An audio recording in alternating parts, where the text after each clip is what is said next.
Northern China. You're standing in a village square. The sun is burning the back of your neck. Dust coats your throat. A man you've never seen before tilts your chin toward the sunlight, runs his thumb across your jawline, opens your mouth and counts your teeth, the way a farmer checks a horse before buying it. Your hands are pulled forward. He examines your fingers, squeezes the tips, bends each one, turns your palms over and traces the lines like he's reading a map of your future. A future he's about to purchase. He turns to your father, says a number. Your mother collapses behind you. Your father doesn't look at you. He just holds out his hand. Coins drop into his palm. And just like that, you don't belong to your family anymore. You don't understand what's happening. You don't know where you're going. All you know is that your mother is screaming your name. And your father is standing perfectly still, staring at the ground, refusing to meet your eyes. The man takes your hand, pulls you forward. You look back one last time. Your mother reaches for you. Someone holds her back. You will never see this village again. You will never hear your real name spoken out loud again. Because in the imperial courts of China there was a system that lasted for over 2,000 years. A system so embedded in the culture that historians recorded it the same way they recorded tax policy. Routine, normal, ordinary. They were called nanong, male favorites, young men purchased, trained, and kept as personal companions for emperors, nobles, and wealthy officials. And what happened to them inside the walls of Chinese palaces was so carefully hidden that the world forgot it ever existed until now. If this story grips you, drop a like and subscribe. It takes a second and helps us keep digging up the histories that empires tried to bury. The system began with hunger. The Han Dynasty ruled China for over 400 years. During that time, famines hit entire provinces every few years. The Yellow River flooded. Monsoons failed. Crops rotted in the fields. And when a family ran out of grain, out of livestock, out of everything they owned, they started making decisions no parent should ever have to make. Professional scouts traveled through the poorest regions of the empire. They had a name for these scouts: Rena. It translates to human teeth. Human teeth. That's what they called the men whose job it was to find young people worth buying. They searched for specific things. Clear skin, bright eyes, delicate bone structure, a voice that could carry a melody. But it wasn't just about appearance. They wanted intelligence. They wanted someone who could learn fast, who could memorize poetry, who could hold a conversation, with a man who ruled a province. Because the buyers weren't looking for servants, they were looking for companions. And companions needed to be impressive. The inspection process was humiliating. Young men were lined up and examined in front of their families. Hands were checked for artistic potential. Long fingers meant they could learn to play the gutchen, a 7-stringed instrument considered essential in any educated household. Scouts studied bone structure, believing they could predict how someone would look in 5 years. Those who passed were taken immediately. Contracts were written in classical Chinese that most farming families couldn't read. A father would mark a document with his seal or simply nod in agreement, signing away his son for 10 to 15 years of service. Most didn't understand the terms. The ones who did understood there was no other choice. But here's the part that no one talks about. Most of them never came home. Not because the contracts kept them, but because by the time their terms ended, there was nothing left of the person they used to be. First thing they took was your name. You walked through the doors of a training house carrying everything you had. A pair of sandals, a wooden comb your mother gave you, and a name that connected you to a family, a village, a life. Within hours, all of it was gone. Each one received a new name, something ornamental, something designed to sound expensive. Precious jade, autumn moon, morning frost. These weren't terms of affection. They were labels, product names designed to make the merchandise more appealing to wealthy buyers. Your head was shaved. You were dressed in silk robes that marked you as property, not a person. And from that moment forward, every hour of your existence was controlled by someone else. But wait, It gets worse. The training program was sophisticated. And that's what made it so devastating. They weren't being prepared for simple household work. They were being shaped into the most refined companions money could buy. They memorized thousands of verses of classical Chinese poetry. They practiced calligraphy until their brush strokes were flawless. They learned to play instruments, to dance, to sing. They studied medicine, accounting, even political philosophy, anything that might make them more valuable at auction. And all of this sounds almost civilized until you understand what was happening underneath the education. The real curriculum was psychological destruction. Any expression of homesickness was corrected through punishment. Any sign of independence was treated as a defect. Any memory of home, of family, of who you used to be was systematically dismantled until you genuinely believed that your only, purpose in the world was to please your future master. That was the goal. Not obedience, belief. They needed people who didn't just comply. They needed people who had forgotten there was any other way to exist. According to records from the Tang Dynasty, which ruled from 618 to 97 AD, the cost of this process was staggering. Historical accounts suggest that roughly 4 out of every 10 young men purchased for training did not survive to become actual concubines. 4 out of 10 they were consumed by exhaustion, by malnutrition, by the sheer psychological weight of having their entire identity erased before they were old enough to understand, what identity even meant. The ones who didn't make it were buried without markers. Their families were never contacted. They just disappeared as if they had never been born. And here's what keeps me up about this part of the story. We're not talking about a war. We're not talking about a plague. We're talking about a business model that factored in a 40% loss rate and considered it acceptable. They knew. The trainers knew. The scouts knew. The families knew. And the system kept running for centuries because the math worked for everyone except the people being, sold. This wasn't random cruelty. This was an industry. Scouts earned commissions. Trainers charged fees, and human beings were priced according to a market that valued youth, beauty, and obedience above everything else, including their lives. For the survivors, the reward was a different kind of prison. Their quarters reflected their impossible position better than servants, less than wives, decorated rooms with silk curtains, jade ornaments, and fine furniture. Beautiful, comfortable, and locked from the outside. Think about that, for a moment. Silk on the walls, iron on the doors. Daily life was an endless performance. They woke before dawn to spend hours preparing themselves. Cosmetics, clothing, hair, everything had to be perfect because you never knew when you'd be summoned. And showing up unprepared was the fastest way to fall from favor. And falling from favor in this world didn't mean getting reassigned.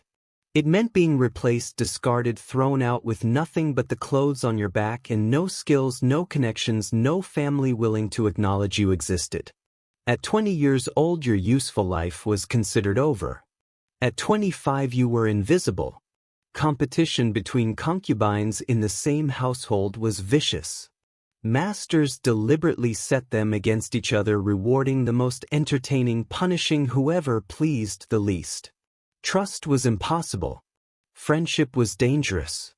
The person sleeping in the room next to yours would betray you in a heartbeat if it meant one more week in the master's good graces.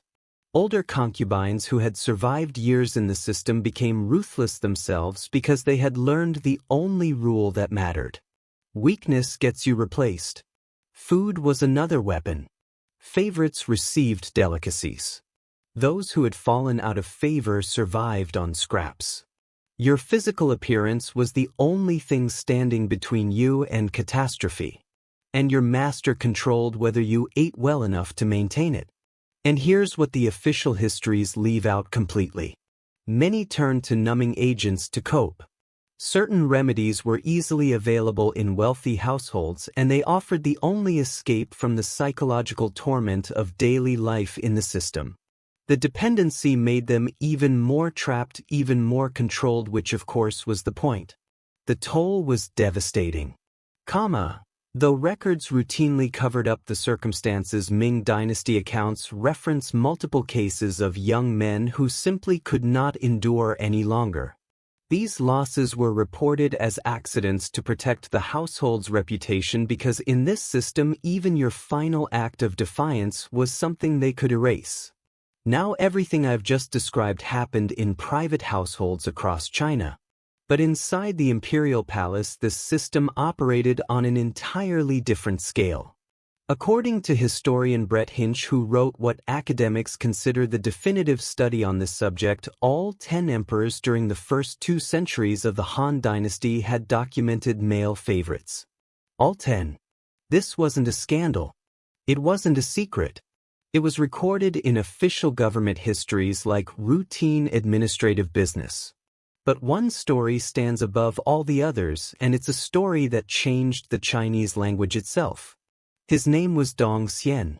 He entered the imperial court around 4 BC, the son of a minor official roughly 17 years old.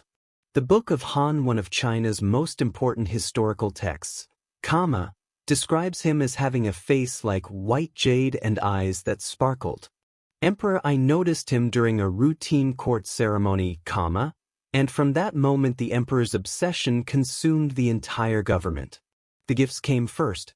The estate's titles, treasure worth what would be millions today. Dong Jian's father was made a marquess. His sister was brought into the imperial harem. An entire residence rivaling the imperial palace itself was constructed just for him. Then came the political appointments. Anyone who objected was crushed. The Prime Minister Wang Zhe wrote a carefully worded letter warning the emperor that his generosity toward Dong Zan was dangerous. He pointed to history. He reminded the emperor what had happened to Deng Tong, Emperor Wen's favorite from a century earlier. That story alone is worth telling because it's the perfect warning that nobody ever listened to. Dong Tong started as a boatman, a nobody. Emperor Wen noticed him because of a dream. The emperor dreamed he was trying to reach heaven but couldn't get there until a man wearing a yellow hat pushed him upward. When he woke, he searched, the palace and found Dong Tong, a boat rower who wore a yellow cap. The resemblance to the dream was enough. From that day forward, Dong Tong became the emperor's closest companion. The rewards were absurd. Dong Tong was given a copper mine and the right to mint his own currency. His coins, known as Dong Tong coins, circulated across the entire empire. He became wealthier than princes. He was so devoted to the emperor that when Emperor Wen developed a painful wound, Dong Tong personally cleaned it with his, own mouth. Not even the crown prince was willing to do that. A fortune teller once examined Deng Tong and announced that he would die of starvation. Emperor Wen laughed. "I'm the one who made him rich," he said. "How could he possibly starve?" But when Emperor Wen passed away, his heir confiscated everything overnight, every coin, every property, every title. The new emperor remembered the humiliation of being shown up by a commoner at his own father's bedside, and he made Dong Tong pay for it. The richest man in China died on the streets penniless from starvation, exactly as the fortune teller had predicted. But emperors don't live forever, and when they go, their favorites go with them. Prime Minister Wang Jia tried to warn Emperor Ai of the same, pattern. Emperor Ai's response. He had the prime minister arrested on fabricated charges. Wang Jia did not survive the imprisonment. By 1 BC, Dong Xian was appointed supreme commander of the armed forces. He was 22 years old. No military training, no battlefield experience, the most powerful military position in, China. Given to a man whose only qualification was that the emperor couldn't stand to be away from him. And then came the moment that would define Chinese culture for the next 2,000 years. Picture this. A quiet afternoon in the imperial chambers. Emperor Ai and Dong Xian lying side by side on a mat after a midday meal. Dong Xian falls asleep. His head slowly comes to rest on the sleeve of the emperor's robe. Emperor needs to get up.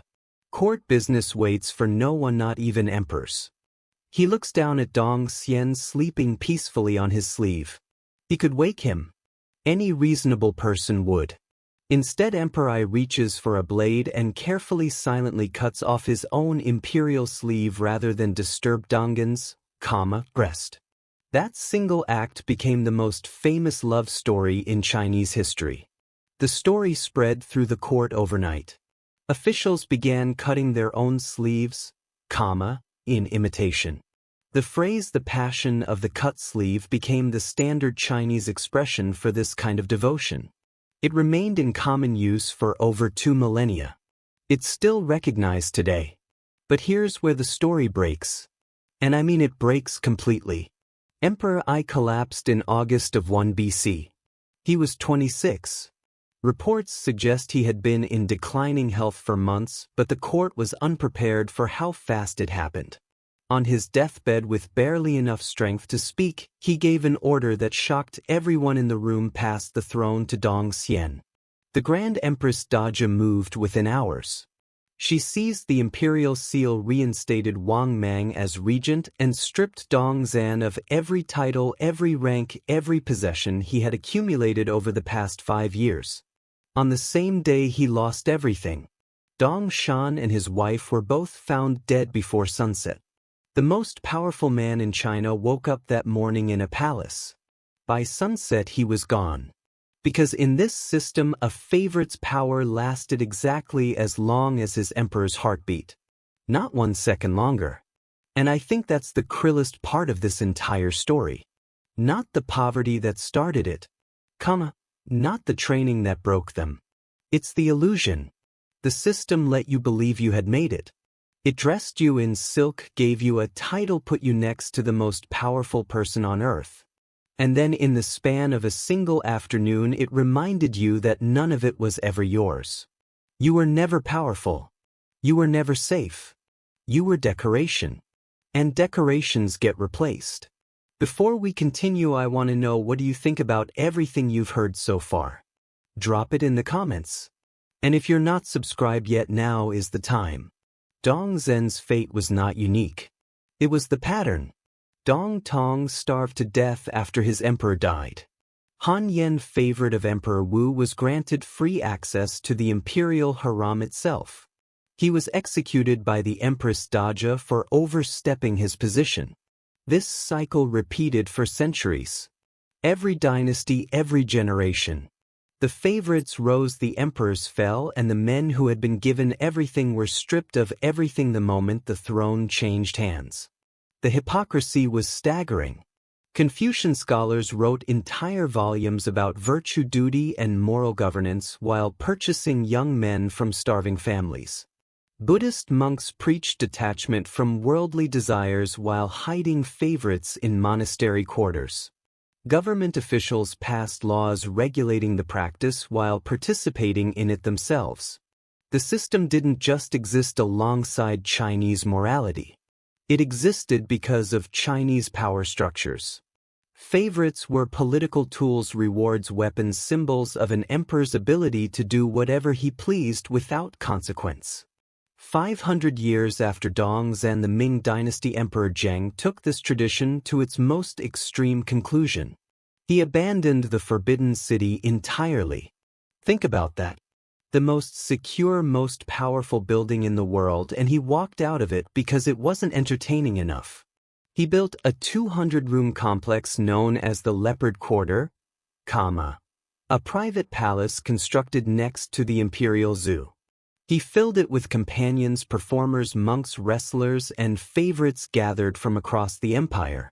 He surrounded himself with a group of eunuchs known as the 8 Tigers who controlled access to the emperor and through him the entire government. He lived there from 1508 until his passing in 1521. 13 years. 13 years conducting the business of an empire between hunts in the zoo and elaborate celebrations that scandalized the entire court. Ministers who needed the emperor's signature on essential documents had to navigate the zoo to find him. When officials protested, he had them beaten.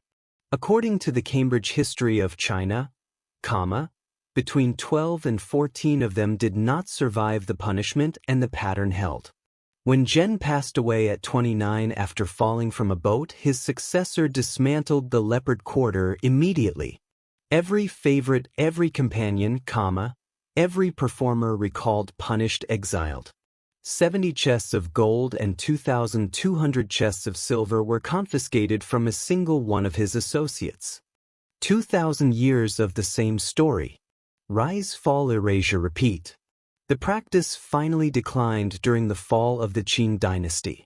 The revolution of 1911 ended the imperial system, and with it much of the aristocratic world that had sustained this tradition for millennia. The communist victory in 1949 brought even harsher consequences.